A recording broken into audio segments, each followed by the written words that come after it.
एक लंबे समय पहले एक गांव में बलराम और गीता नामक पति पत्नी रहते थे। बलराम नारियल पानी बेचता था। वो बहुत ईमानदार आदमी था, मगर अगर किसी और का व्यापार उसके व्यापार से अच्छा चलता तो वो बहुत निराश होता था और कुछ भी करके उनके व्यापार को अच्छा चलने से रोकता था। एक दिन बलराम नारियल को लेके आने के लिए नारियल के पेड़ के पास जाता है। वहाँ उन पेड़ों के मालिक को देख कहता है, नमस्कार साहब, नारियल लेने आया हूँ। हाँ, तुम तो आते रहते हो, जितने चाहिए लेके जाओ। और ऐसे एक बंडी पे नारियल को लेके जाता है। बलराम को नारियल लेके जाना वही एक नारियल पेड़ पे बैठी एक भूत दिखती है। कौन है यह आदमी? हमेशा नारियल लेके जाता है। आज मेरे निवास के पेड़ से भी नारियल लेके गया है। मुझे ये जानना है कि वो इन नारियल के साथ करता क्या है। और ऐसे उसके बंडी पे चढ़ के उसके साथ जाती है, मगर बलराम को वो दिखाई नहीं देती है। वो उस नारियल के बंडी को एक जगह पे रोक के उन्हें बेचने लगता है। उसके पास बहुत लोग आके नारियल पानी खरीद के पीते हैं। आइए साहब आइए, मीठा पानी वाला नारियल है, साधारण के हैं और राजस्थान के भी। साधारण वाले 20 रुपए के और राजस्थान वाले 30 रुपए के, और एक बोतल होगा 60 रुपए का। ऐसे जोर जोर से चिल्लाने पर उधर से गुजरते हुए लोग सुन के उसके यहाँ नारियल पानी पीने आते थे। अरे बलराम, बड़े अच्छे नारियल दे रहे हो यार, पानी बहुत मीठा है, इसीलिए मैं हमेशा तुम्हारे ही पास आता हूँ नारियल पानी पीने। उस आदमी ने सच कहा है बलराम, मैं भी सिर्फ तुम्हारे पास आता हूँ नारियल पानी पीने। मैं बचपन से नारियल पानी का व्यापार कर रहा हूँ ना, इसीलिए मुझे अच्छे नारियल चुनना अच्छी तरह से आता है साहब। अच्छा, तो ये सबको नारियल पानी बेचता है, इसीलिए हमेशा नारियल लेके जाता है। इन सबकी बातें सुनकर मुझे भी नारियल पानी पीने का मन कर रहा है। ऐसे सोचकर वो भूत सामने नारियल पानी पी रहे आदमी के अंदर घुस जाती है और नारियल पानी का स्वाद लेती है। वाह, ये नारियल पानी तो बहुत मीठा और स्वादिष्ट है। मैं इसी आदमी के पास रहूंगी, ऐसे तो मैं हर रोज नारियल पानी पी सकती हूँ। हा हा हा। बलराम नारियल पानी बेचते हुए उसके बगल वाले होटल में बहुत लोगों का आना जाना देखता है। मैं अपने व्यापार में मग्न होके इस होटल को देख भी नहीं पाया। लगता है कि व्यापार तो बहुत अच्छा चल रहा है। कल से इसका काम तमाम करना ही मेरा काम है, तब तक मुझे शांति नहीं मिलेगी। अगले दिन होटल से एक आदमी बाहर आके नारियल पानी पीने बलराम के पास आता है। आप वहाँ पकौड़ी खा के आ रहे हैं? हाँ, वो बहुत अच्छे पकौड़ी बनाता है, मगर वो स्वच्छता से नहीं बनाता है, और इतना ही नहीं, पुराना आटा इस्तेमाल करता है साहब, इसीलिए कोई भी उसके होटल नहीं जाता है। हाँ, ऐसा है क्या?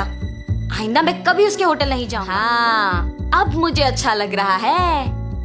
ऐसे जो भी उसके पास आता था उसे ऐसी झूठी बातें बोलकर उस होटल को जाने से रोकता था। अरे ये क्या, अचानक लोग मेरे होटल को आना बंद कर दिए। ऐसे सोचकर वो होटल मालिक दुखी होता है। ये सब बलराम की बंडी पे बैठे भूत देखती है। इस आदमी के वजह से उस होटल को कोई नहीं जा रहा है, और अब उस होटल का मालिक दुखी है। उसके बगल वाले आदमी के व्यापार को अच्छा जाते हुए देख ईर्ष्या से किसी को उस होटल जाने नहीं दे रहा है। ये मनुष्य सारे शायद ऐसे ही करते हैं। ये तो अच्छा हुआ कि मैं मनुष्य नहीं हूँ, लेकिन मुझे उसे उसकी गलती का एहसास दिलाना होगा। ऐसे सोच में पड़ जाते में एक औरत नारियल पानी पीने वहाँ आती। बाबू, एक नारियल दो मुझे।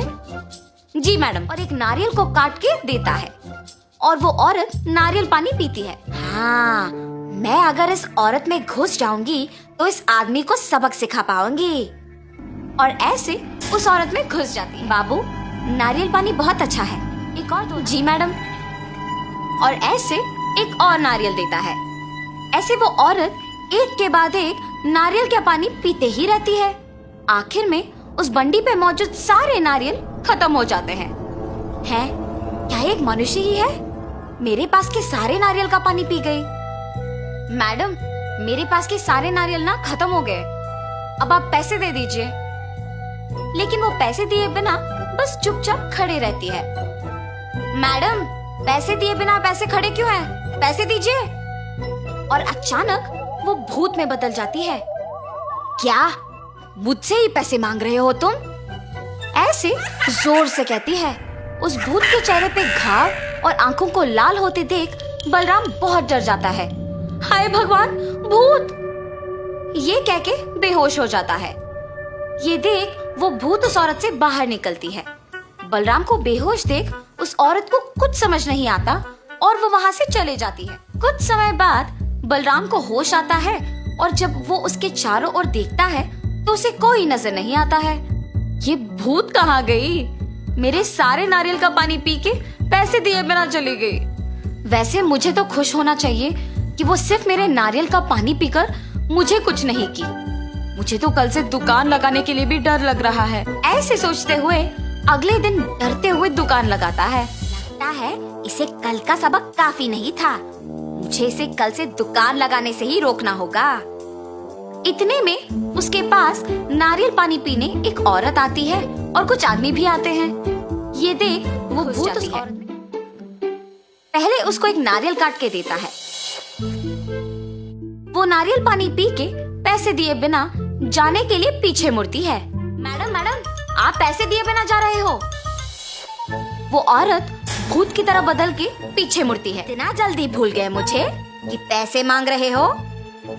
ऐसे जोर से कहती है।